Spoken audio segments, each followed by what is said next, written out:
I am live on Instagram. And I am now live on YouTube as well. Although I think this is messed up. Let's see here. Give me a minute, guys, and then I'll start answering. Hey, what's up, guys? Hey, lawyer issues. Welcome to WSO office hours. This looks kind of like it's faded, this camera. Looks like it's smudged. Let me rub this so you guys can actually see. A little better. There we go. That a little better? You can't hear me now? Or you can hear me? Let's see here.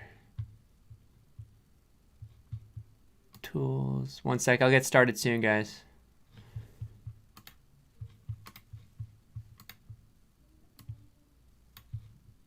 Here we go.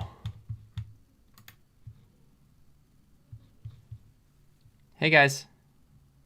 You can't hear me? You still can't hear me? Let me try pulling this up. Can't hear me. Why can't you hear me? What am I doing wrong? I'm looking.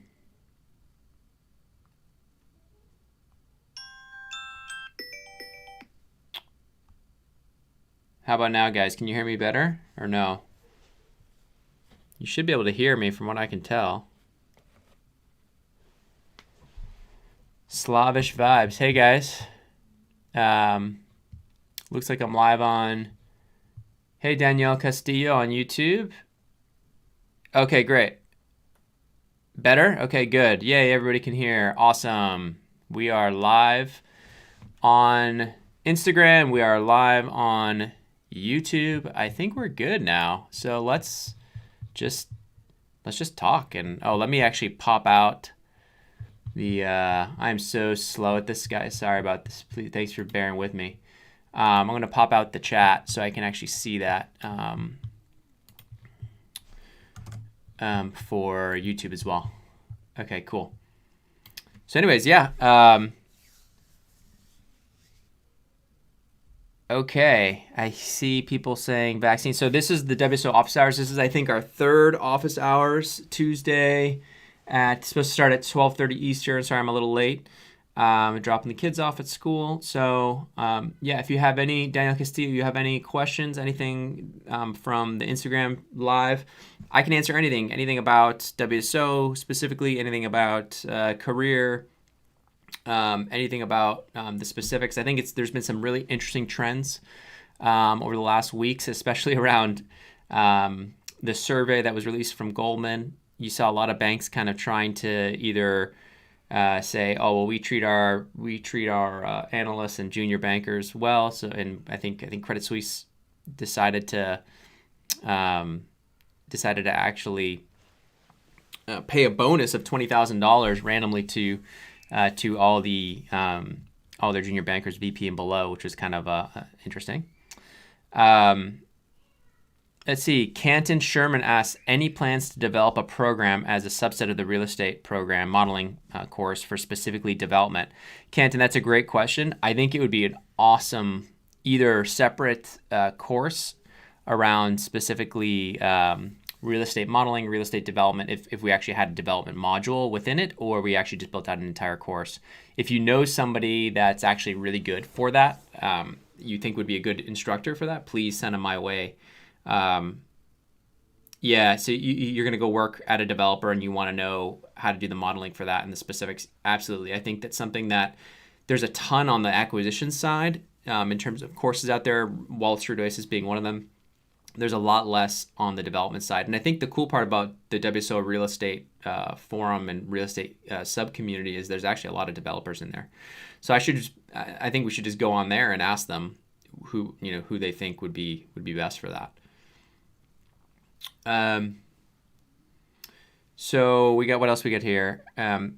Somebody asked me, what do you think about completing the 3 CFA levels? So I think the CFA can be valuable. It depends on the type of career you want to build. I think if you're coming from a complete non-target school, maybe a liberal arts background, the CFA can show kind of some sort of competency within finance, but it shouldn't be done if you're trying to like target front office investment banking, for example. I think it's mostly a waste of time for that since you don't need it per se. But that's it. Yeah. Let's see here. Julian Bennett asks, can you talk generally about culture at Rothschild and how you have been seen banking finance culture change since your time in the industry? Well, Julian, it's been a super long time since I've been in the industry, so it's kind of tough. In terms of culture and kind of what's happened, I usually say WSO is a pretty good place to check on that because we have all this data here. So I'm going to just pull up the company database. Actually, you know what I'll do? I'll pull up the company database, and then maybe we can look at like different reports and stuff like that. Where could I go? I could go to investment banking report 2021 here, and that might give us a little bit of a idea of where things are headed. So here's compensation. So a lot of people like to look at this because it shows like, the pay across the different banks, but that question was about culture.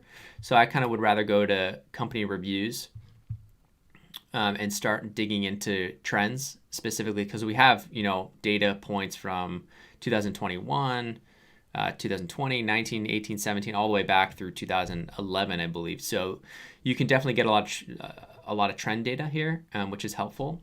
And this is, I think there's over 100,000 submissions now through the WSO company database. So while it's not perfect, it is kind of an interesting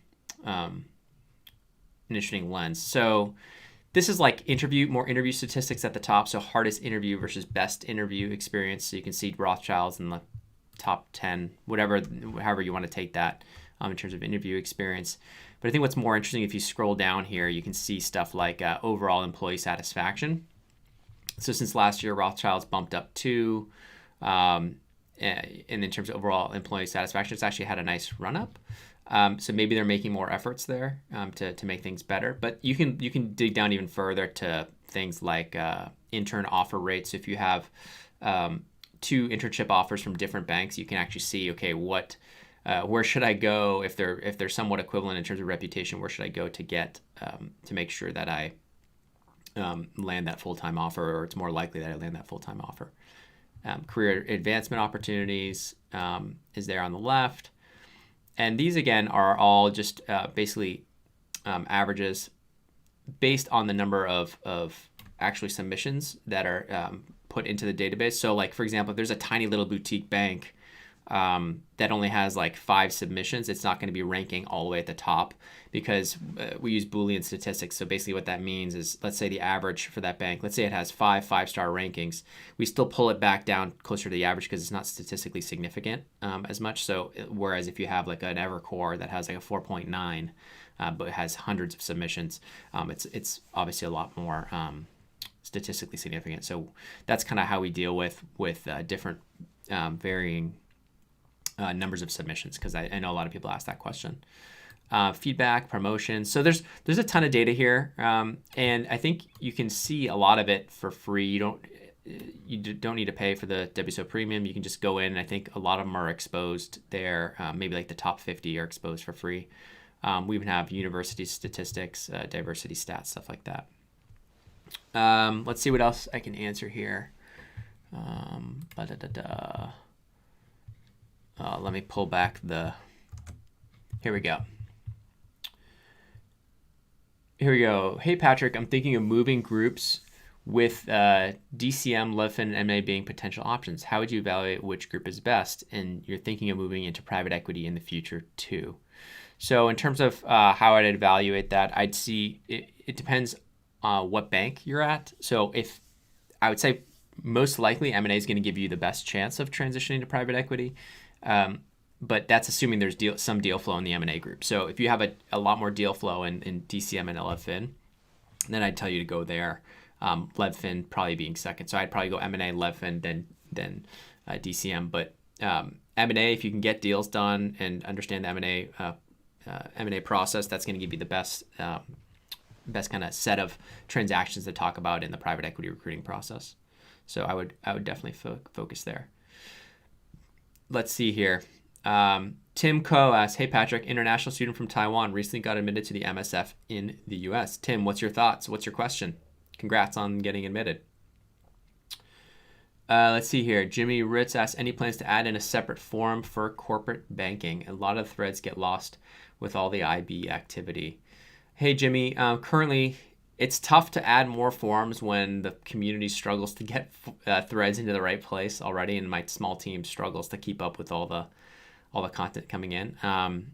So I think if we saw a lot, we did add the real estate forum only about 6 years ago. Only, I say. It's it was somewhat of a later edition, and that did really well. So I'm if you want to send me an email with kind of specifics of where you're seeing a ton of corporate banking threads getting lost, that would be great. I'm looking down.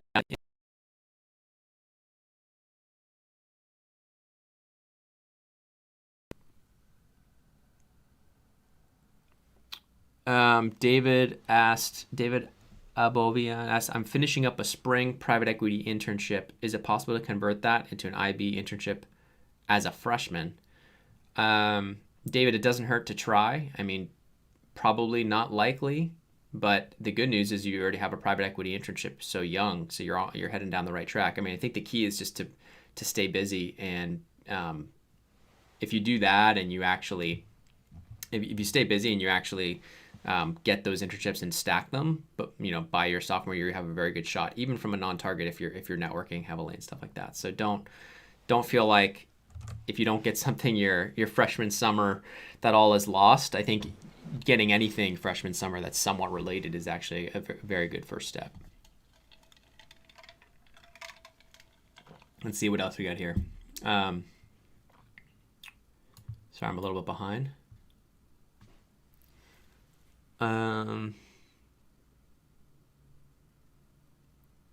Chris asked a great question. He said, I'm considering joining a family private equity office. What kind of things should I look out for there? Well, Chris, family offices are all so different, so it's very important that you try to get a sense of where they view their allocation to private equity investments long term. Have they been investing in private equity for 1 year, 5 years, 20 years? I think that's really important because family offices can change direction. And there could be something where they have they have 5 investment professionals in private equity. Maybe there's a couple of deals go wrong, and then suddenly there's no private equity arm of the family office because they're frustrated with it if there's like a bad deal. So I've heard stories like that, but I've also heard family offices can be a great place if you find the right family that kind of gives you the mandate to do great deals. So yeah, in terms of consideration, it can be a great lifestyle business, a great lifestyle in the sense of there's not people kind of hovering over you. There's no need to do any of the fundraising aspects of private equity, which is kind of nice if you like just working with companies and doing deals. The pay, when you talk about pay at family offices, you can get paid extremely well. However, there's no distinct fund structure, right? So it's just the family's money that's typically being put to work. So if there's no distinct fund structure, meaning the typical GP-LP relationship, there's really no carry. So as you get more senior, the struggle with that is, even if they're paying you, let's say you're really good and you're doing great deals, yeah, you could make 200, 300, 500,000, even more, close to $1 million. But you look at the people who are really, really good that are at these funds that are either the first employee getting a bunch of carry. That's really where you get the outsized returns as being in private equity. So it kind of depends where you see yourself long term. It can be a really cushy, really exciting type of job because you get to look at a lot of potentially different opportunities than, let's say, if you're at a private equity or growth equity shop that only looks at TMT, for example. Family offices tend to be a lot more opportunistic, although nowadays there's a lot of generalist private equity funds as well. So it kind of depends. I would just try to get comfortable. I would try to get comfortable that they are serious about private equity investing and have enough capital allocated there. Like, are you the first private equity hire? Would make me a lot more nervous versus if you're like going in and there's already 2 or 3 other investment professionals that are dealing with those, or even better, maybe a team of 5 or 10. But yeah, it could be a great place to get more deal reps, and even hide out if for whatever reason you weren't able to get a job in a pure play LPGP fund. Let's see what else we got here on Instagram or YouTube.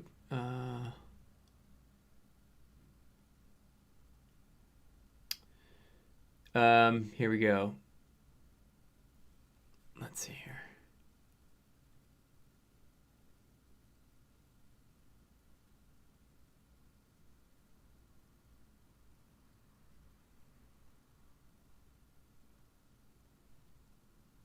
Let's see here. Sorry. Someone asked Indiana or Fordham. I think you can break in from anywhere. I think just because of the proximity to New York, being in New York, I would give a slight edge to Fordham just because I have a mentee at Fordham and she's done an amazing job. If you could look at Monkey to Millions, Grace is at Fordham and she's gotten a ton of offers. And obviously she was super prepped. But the proximity of being right in New York, obviously it was less of an advantage this past year with COVID, but I think it's once people kind of start heading back into the offices this summer, I think it's going to be a big advantage being there right in the city because you can just grab coffee with everybody and meeting face to face. I still think is pretty powerful. Boston Hard asks, Patrick, tell the story of when you were a Boston Hardo. Oh my gosh, I love it. You guys crack me up. Well, let's see what else we got here on YouTube. Moose says, I got a treasury analyst offer at a private equity fund of funds. Company said that internal mobility is great. Possible to move to a portfolio associate after a couple of years. Hey Moose, so it kind of depends what you want to do. Treasury analyst, I'm not sure what exactly that does at a fund of funds. But if the internal mobility and upward mobility is to go from that to a portfolio associate. Portfolio associate, I'm guessing, is you're actually analyzing some of the returns from the funds. Just know what a fund of funds is before. You can make great money and it's a great career. Just know that it doesn't translate necessarily to other investing type roles because you're looking at the funds. You're not looking at investments at the investment level. You're often just looking at fund returns and trying to back into whether a fund has a unique selling proposition or investment strategy. So it's a lot more looking at the management, the track records, all of that, rather than looking at specific deals they've done. I know they do look at specific deals they've done, but it's typically not very granular. You're not looking at like diligence streams and all that stuff. It's more like, okay, how did they do with XYZ deal? So just keep that in mind. If like your goal is to be an investor one day, that's not necessarily the right step to take if you want to go there. And so I'm not sure what your question is. You said, is it possible to move to portfolio associate after a couple of years? I would maybe ask them that question before accepting, rather than asking me, because it really is firm specific. So and then maybe you can look on LinkedIn, have other people who've started as a treasury analyst actually ever moved into a portfolio associate role if that's your goal. Usually if you have an offer, guys, if you ask the question nicely, it typically is not going to blow up your offer, especially if you ask a bunch of questions like, well, how much is the pay? What's this? Is it internally promoted? Then you're basically, you're running the risk of pissing them off. If you're like, oh no, can you double my pay? Can you do this? Then yeah, you got to be careful. But if you ask a few questions nicely and you do it in a diplomatic way, meaning, humble, and you ask them in such a way that doesn't offend, I think that's a perfectly valid question to ask. Is, they said internal mobility is great, but what does that mean specifically? Does that mean moving to a portfolio associate role or not? So, okay, so Alex L asks, hey Pat, he said, hey Patrick, hope you're doing well. Currently in a LevFin team in an international bank. I wonder if an MBA is necessary for me to break into a bulge bracket LevFin credit funds. Or either bulge bracket LevFin or credit funds. My dream is to land in distressed debt investing. So Alex, if you're at an international bank, it sounds like it's an international bank, but maybe not a bulge bracket bank. I don't necessarily think an MBA is necessary for you to break into a bulge bracket, live fin, or credit funds. I'd say before going and getting your MBA, I would exhaust.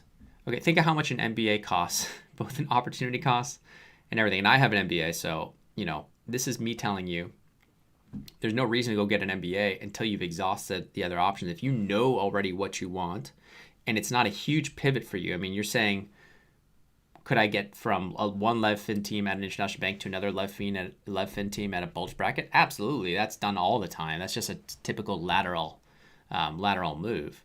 Yeah, so you're at like a Mizuho, HSBC type bank. Yeah, there's no reason why you can't make that lateral move. It's just a question of making sure you're interviewing well. I think it's going to be much easier to go left fin to left fin from the international bank to a bulge bracket if that's going to make you feel better. I just don't know if that having the bulge bracket name is going to be necessarily great for you if long term your dream is to land in distressed debt investing. I'd say rather than jumping to the bulge bracket and have that intermediate step, I'd like you to focus on moving to a credit fund and start building your network out. Anybody who's investing in distressed debt. So that means compiling just a massive list of anybody who does distressed debt investing, figuring out not just people who worked there in the past, people who, and then even before you do that, make sure you can talk the talk and walk the walk. So that means, you probably saw some of this in the lev fin in the analysis you're doing, but actually maybe put some pitches together in terms of actual types of investment ideas, Alex, that you would have kind of going into this specific fund. So I think it's important you do as much research specifically on the funds you're targeting, and then try to look at former employees, current employees, and then just start networking around them, not necessarily directly at them right away, until you kind of get a better feel for the whole landscape. And then once you have a great feel for the landscape and you've talked to a lot of people, you can share that with these networking calls you have with specifically you have with these kind of top credit funds. Now, if you find that after doing all of that, you're hitting a wall because you're not at a bulge bracket bank, I think that's when you start looking, opening it up to potentially lateraling to a bulge bracket bank. But I wouldn't jump MBA yet. I would say give it a good 6 months of heavy work, meaning, if you're working 50 hours, try to put in at least 10 to 15 hours a week of just calls and coffee chats and information sessions as much as you can to really get a feel of what it would take to kind of to jump there, rather than being like, I'm just going to go get an MBA and that's going to take care of my problems. It doesn't. You still have to do all that legwork when you're getting the MBA. It's just kind of a stamp of approval. Matthew asks here on YouTube, he says, what are some of the tips for lateraling externally into another group? Internally, maybe a bit easier since you're already in the firm network and can message on the internal system, etc. Thank you. Matthew, I think internally can actually be almost tougher, believe it or not, because there can be politics at play where, let's say, your MD doesn't want to let you go. And if the deal flow at your current group is really strong, then that they can try to hold on to you and make it a little bit harder for you. It depends on the firm and how supportive they are about internal moves. But in terms of tips for lateraling externally into another group, the most important thing is that you're just talking to people at your level and slightly above, maybe at other banks, as much as possible. Not when you're just looking for the job, but also just before, just to talk about like potential opportunities that are coming up, because you're not going to hear a lot of these lateral roles are never actually posted on anywhere, WSO job board or any other job board. They're never there. They typically just get filled with people who know people who are looking to make a lateral move. So it's important that you're just being active with your networking and active with just people you're talking to. So if there's specifically other groups that interest you, I'd start to just try and develop as many relationships as you can and staying in touch with those people every few months. Keeping them up to date on what you're up to, stuff like that. Let's see what we got here on Insta.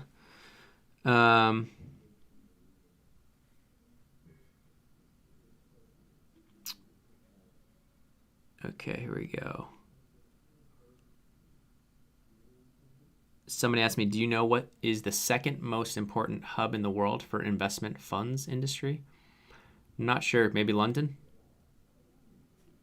Somebody asked, would you recommend your kids go into banking? That's a great question. Totally depends on the kid. I think it totally depends on the kid. So I think, is investment banking a great place to start a career and potentially leverage that into a long career in finance? Absolutely.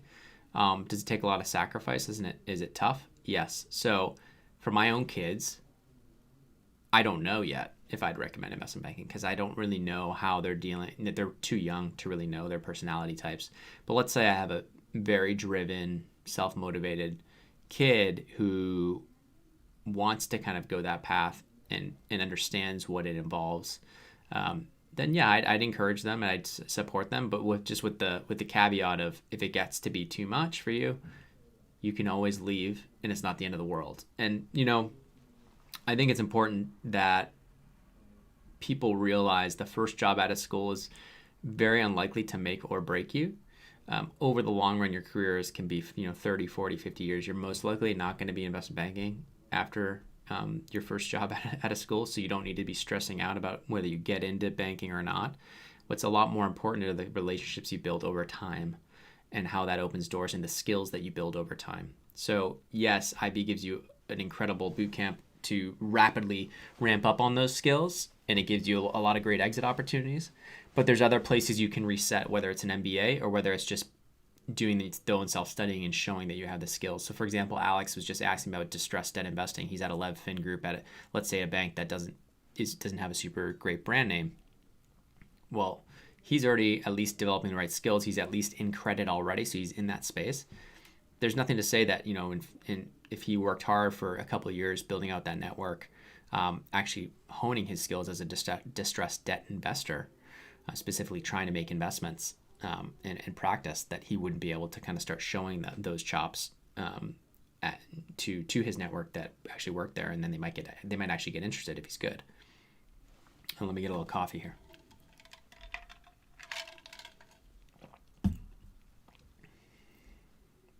Okay, here we go. Ahmed asks, I have just about landed a sophomore summer internship at a very small PE firm. I want to land an upper middle market or middle market IB internship for junior year summer. Can mastering a course such as WSO Elite Modeling Pack give me an advantage coming from a semi-target? Ahmed, congrats on the sophomore summer. That's great to have the private equity internship.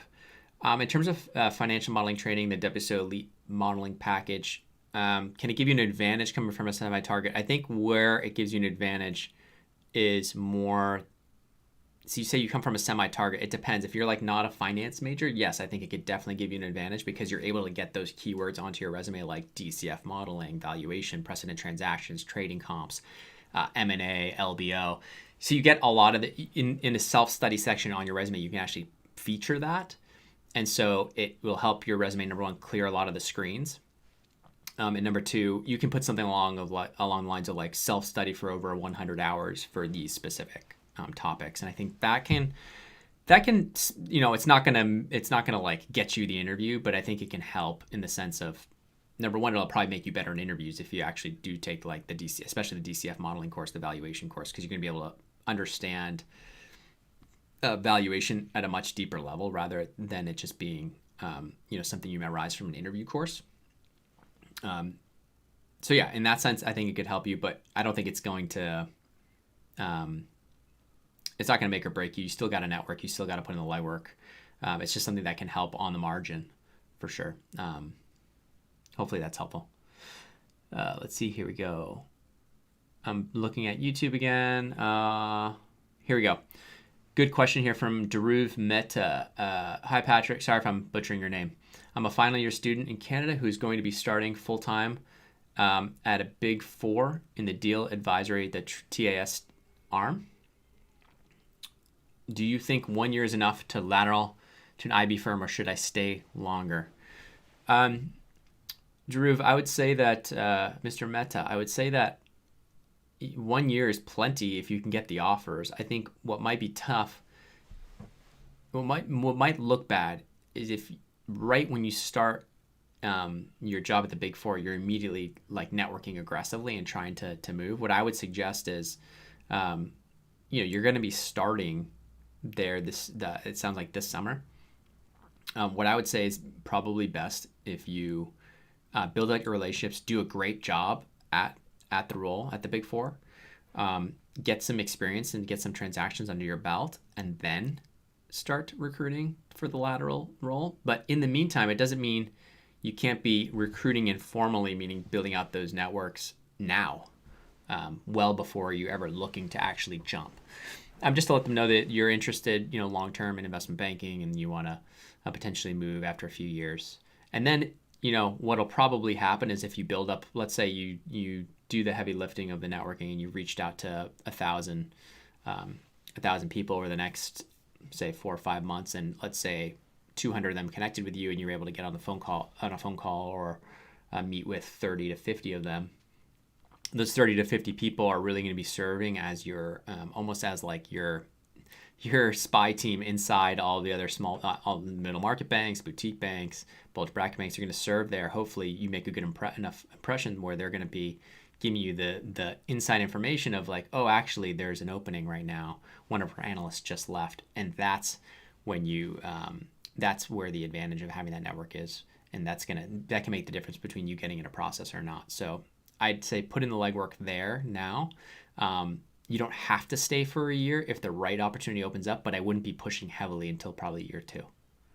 Just so, because it can rub people the wrong way if like literally you just started your first job out of school and you're just like, I want to get out and go to IB. Ahmed said, thank you. Yeah, I'm an economics student, so I need the background in DCF modeling. Yeah, Ahmed, I think that would help. I was in economics, liberal arts as well, and I had no clue going into Rothschild. It was brutal. I should have taken a financial modeling training course back. So yeah, I do suggest that if you're liberal arts, or have you only taken economics, no accounting, no finance. Let's see here. Chini says, this is again a YouTube question: is it possible to break into IB without a finance club in undergrad? Also from Queen's University in Canada, so is it possible to recruit in New York? Chini, I'm not too familiar with the H-1Bs. I know it's like a lottery system. I think it's going to be tough to recruit in New York, but you'll have to do more research. There's definitely some stuff online about that. Yeah, you can break an IB without being in a finance club in undergrad, but typically it's important that you show in other areas of your resume that you're interested in finance. So that could be a financial modeling training, as we were just talking to Ahmed about. That could be stock research competitions, something with trading in the market, something that's finance oriented. Even if you're not part of the finance club, it's not like you have to be part of that club. But I don't know why you wouldn't be. I don't think it's necessarily hard to join the club unless it's like maybe you didn't make it in or something like that. William asked, do you have an example of a self-study section on a resume? Oh, William, I'll try to pull that up next time. Let me see. I don't think I have anything right now. I don't want to take like 10 minutes to pull something up and try to look for it, but you can literally have something like skills. You could say something like Excel modeling, DCF modeling, LBO, M&A valuation, and you can put in parentheses after valuation, maybe trading comps and precedent transactions. And then there you could say, self-study of over 100 hours or 120 hours, whatever, maybe 100 sounds too round, but you could say over 120 hours or something like that, or over 80 hours, whatever you feel comfortable. I would actually do it. So it's not just saying on the resume, because if you put that on your resume, they're going to ask you questions around financial statement modeling and DCF and all that stuff. So you better be ready for it. It's just a way to help you land more interviews and show that especially if you're an econ student, liberal arts major, that type of thing. Here we go. Saeed asks, how do you pivot from a middle market investment banking sophomore summer to a mega fund private equity firm for your junior summer? Well, Saeed, it's important that you get into those recruiting processes. And I don't know what school you go to, But getting into a mega fund private equity firm for your junior summer is incredibly difficult and very unlikely. Now, you can, the fact that you had a sophomore summer internship bodes well, but if you're not already talking to people at those funds and not in the process, I mean, I think they're starting now, or at least I know for Grace, she was already interviewed for I think Aries for her junior summer, and she's at Fordham. So yeah, she built out a massive network. I implore all of you guys to do the same. Let's see what else we got. I'll take a few more questions and then we'll wrap it up.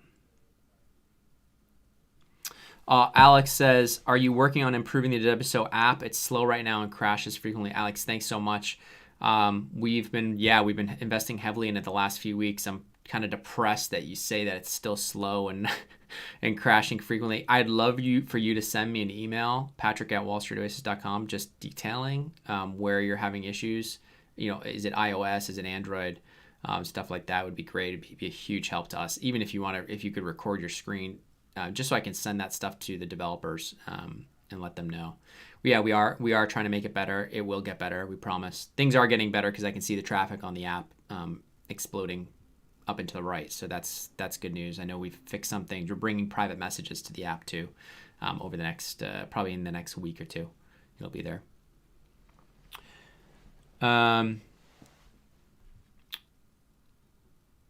Okay, so Akshay asks, hey, what are the exit ops? This is from Instagram. What are the exit ops from the internal audit at a Big Four look like? Been here for 2 months, first job out of uni. What could I do if I want to eventually do something like banking or consulting? So the path here, Akshay, and you can see this in a lot of the podcasts I've done. If you're in audit, you kind of have to take an intermediate step typically before you can transition to banking or consulting. Usually you need to get some transaction experience, and that means either internally transitioning to transaction advisory services or jumping to another Big Four that will take you into TAS. In order to do that, you typically have to be a top performer in audit. So don't slack on your job just because you're like, oh, I don't want to do this long term. You have to have really good relationships with your bosses internally to be able to do that. And you kind of have to feel it out. It can be a little touchy because a lot of people want to get to TAS for that exact reason. And then you got to be careful because the TAS people don't want to hear that, oh, I want to come to TAS so I can jump to banking. Even though a lot of them know that ends up being the path. So yeah, I would just say, since it's your first, you've been there for 2 months, I would definitely put in a year there. But also, like the advice I gave to everybody else is start actually building out the network internally and externally at other Big Fours in TAS, and start building out the network at investment banks if that's what you want to do eventually long term. You never know. I've heard of investment banks taking on somebody from the Big Four in audit straight before even having TAS. So if they feel like you're really strong with accounting and you can maybe do some sort of self-study and show financial modeling acumen, then there's nothing to say that it wouldn't work. Let's see. Here we go. Tim asks, when will these modeling packages expire? Not sure what that, I think is the question. If you purchase a modeling package, do they expire? They're lifetime access when you purchase. The only thing that's not lifetime is the access to the bonuses of the access to the company database and the video library. But the courses themselves are lifetime. If you're asking about the courses here that I have on my screen for the YouTube audience. Any tips on starting a student-run VC fund at my university, especially with raising funds? Hey, Logan, a lot of people make fun of the student-run VC funds. Actually, it's good if you're want to go VC or be an investor long-term. Just don't oversell it on your resume. Tips on actually starting a student-run VC.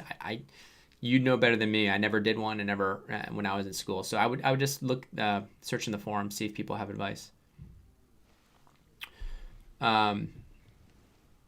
So Saeed, yeah, I see you're at a target in the middle market investment banking for next summer. I'd be a sophomore, then have accepted. So yeah, you're in a good position, Saeed. It's still gonna be tough, so I would just keep networking and try to figure out when you're gonna be getting in, when those processes are going to happen. But yeah, you just got to keep putting in the legwork. Either way, you're in a good seat. Even if it sounds like you want to skip the investment banking analyst program and just go straight to mega fund. Good luck to you. I believe in you. So let me see here. What else we got? I'm looking at Instagram now. I feel like I've been. Do you know any cybersecurity? Sorry, Jeremy. I don't know much about cyber security stuff. Alex asks, how does transaction advisory services (TAS) at a Big Four differ to investment banking M&A? Is it just smaller transactions? Transaction advisory services, typically you're hired by like a private equity fund or a bank to help do advisory on it, and or it can be smaller transactions. It just depends on the group and what Big Four. But yeah, you are working on specific deals, which is good, which is why it's very transferable skill set. Let's see here. What else can I answer to all of you?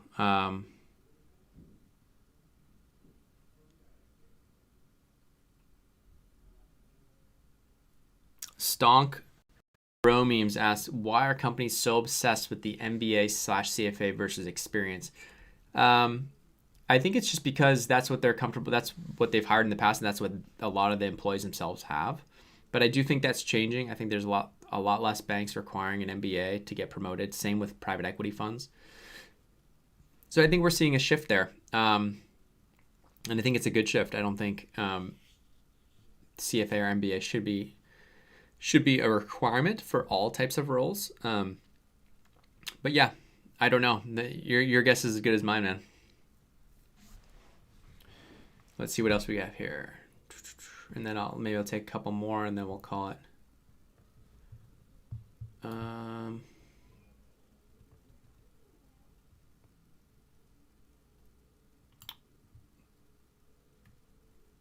So Tim, one thing I would warn you is he says, as an equity derivatives short-term trader in Hong Kong market before, I want to use the MSF as a chance to break into the U.S. job market.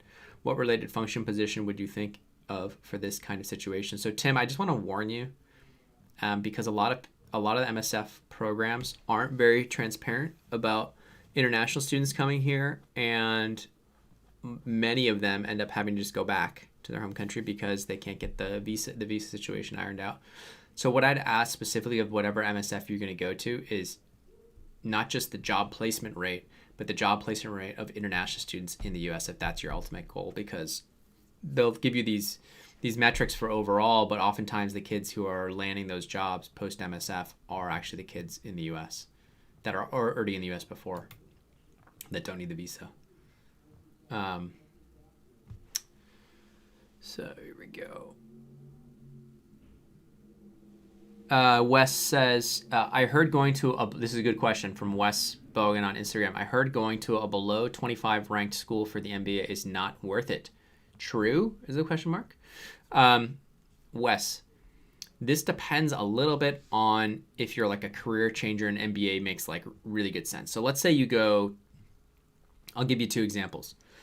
Let's say you're in investment banking at a middle market shop and you like really desperately want to go to like a bulge bracket bank for some reason as an associate. An MBA could definitely be worth it if you can get into like a top 10, say 15, because those really feed heavily into the banks. When you start going outside of that, I'd say top 10, top 15, the feeders into banking, into front office investment banking, it's much more hit or miss. So you got to be careful.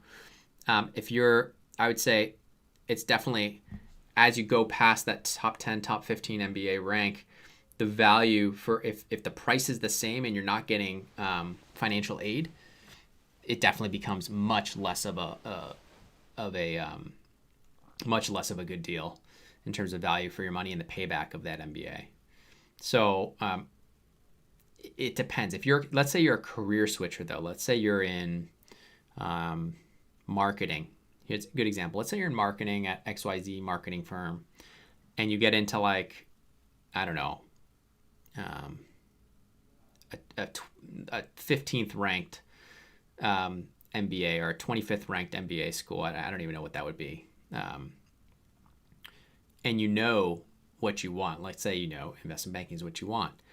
If that's the only MBA program you can get into, but you're driven and you know how to leverage the network of the MBA program for the people who are there, and you go in and you learn what you need to learn, then absolutely, I think it could be worth it. But it also depends on like how much you're earning pre-MBA, because you have that opportunity cost, how much the MBA is going to cost you, because if it's a really expensive MBA program, you're losing 2 years of earning, and then there's no even guarantee that you get into the career you want. It's a very tough decision. So that really becomes borderline. So yeah, you said you're in a career switch. So career switchers, if you're being realistic, so for example, investment banking is a great place to get in from MBA if that's what you want and you don't have that background to do it prior, because you just have no finance accounting background. Let's say you're a little bit older and you've always been in marketing and you need that reset. MBA can be great.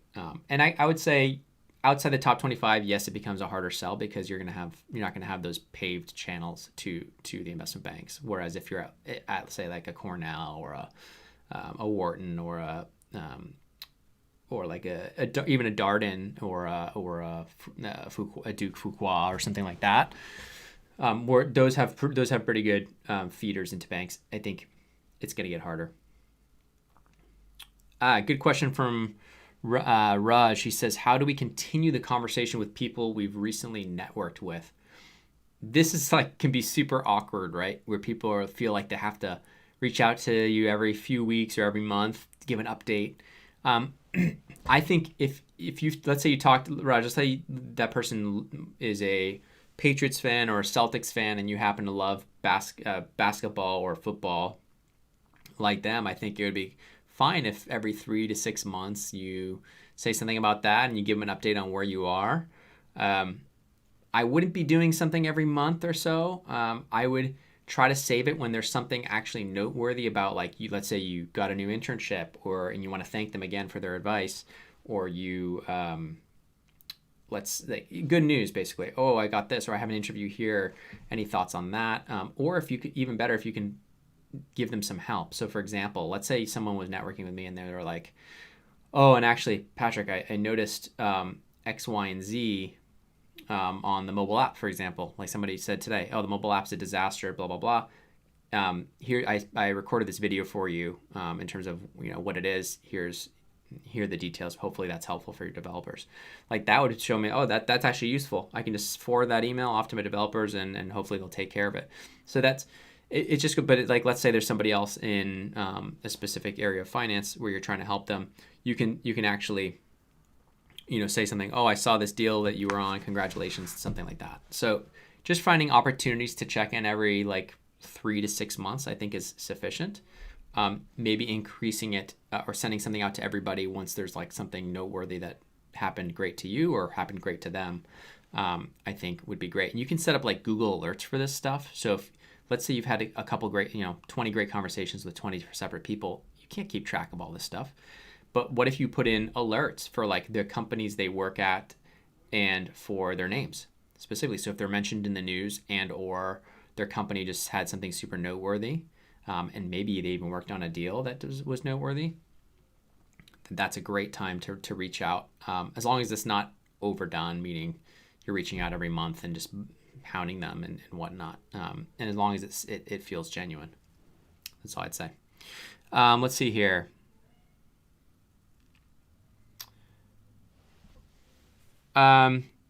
Somebody asked, W. Jenkins said, I went to a non-target school with a degree in finance. Is getting a master's of finance at a top 25 school worth it? So top 25 school is super vague because master's in finance is a pretty new degree. So you got to be careful. You want to see the placement statistics. There was a user on WSO, or there's a site called MSF HQ, MSF headquarters, if you haven't already seen it, that kind of gives a rundown of different programs. But any school you're going to go to for this, and you're going to put that much money into it, it's imperative that you look at the placement statistics. and you don't make sure you're not sugarcoating or becoming delusional about what that MSF is going to do for you, because really it's a short program. It's one where you basically need to know what you're doing and be recruiting before going into it.